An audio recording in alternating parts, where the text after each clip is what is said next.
दरम्यान मकर संक्रांती निमित्तानं शिर्डीतील साई मंदिराला भाविकांनी दिलेल्या दानातनं आकर्षक फुलांची सजावट करण्यात आली आहे।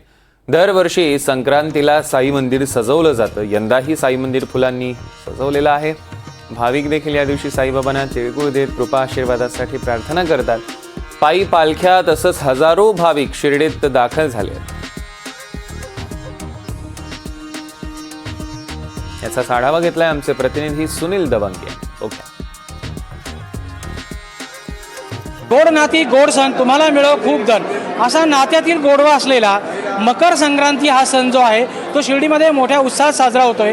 साईबाबा समाधी मंदिराला आकर्षक फुलांची सजावट करण्यात आलेली आहे। भाविक जे आहेत ते मकर संक्रांतीच्या निमित्तानं या ठिकाणी दर्शन रांगेमध्ये आपण पाहू शकतो की भरगच्च अशी दर्शन रांगा ज्या आहेत त्या भरलेल्या आहेत। नवीन जे दर्शन रांग आहे या ठिकाणी 12 हॉल आहे आणि 12 हॉलमध्ये तुडुंब असे हॉल भरलेले आहेत। दर्शन रांगा देखील या ठिकाणी मोठ्या प्रमाणात भाविक या ठिकाणी आहे आणि मोठ्या प्रमाणात पायी पालख्या ज्या आहेत त्या शिर्डीमध्ये दाखल होतात। काही पालख्या आपल्याकडे आल्या।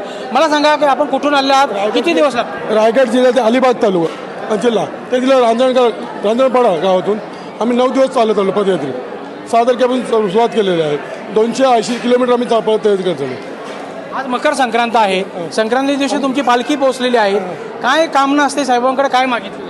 माग नाही, फक्त सर्व सुखरूप राहू दे, बस, दुसरं काहीच नाही। इतक्या दुरून हे जे भक्त आहे हे मकर संक्रांतीच्या निमित्तानं पायी पालखी घेऊन शिर्डीमध्ये दाखल होतात। मला सांगा की एवढे दुरून तुम्ही पायी चालत येतात, मकर संक्रांतीला शिर्डीत पोहोचलेला, काय वाटतं? पाय दुखत नाही, त्रास होत नाही? होतं तर पाय दुखतात, साईचं नाम घेऊन चालत राहायचं। काय वाटतं? शिर्डीत आल्यावर सर्व थकवा दूर होतो बाबांना बघितल्यावर। बाबांना बघितलं आज मोठ्या प्रमाणात जे आहे ते साहेबांच्या पादुका घेऊन या ठिकाणी भक्त दाखल होतात।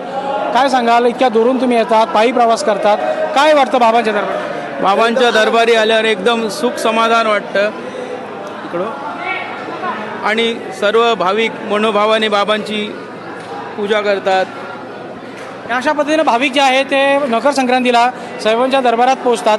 मंदिराला देखील दानशूर भाविकांच्या माध्यमातून या ठिकाणी आकर्षक अशी फुलांची सजावट करण्यात आलेली आहे आणि भक्त जे आहेत तर आज मकर संक्रांतीच्या निमित्तानं साईबाबांच्या समाधीचं दर्शन घेत बाबांच्या प्रति श्रद्धा वाहताना दिसून येतात। सुनील दबंगे, NDTV मराठी, शिर्डी, अहिल्यानगर।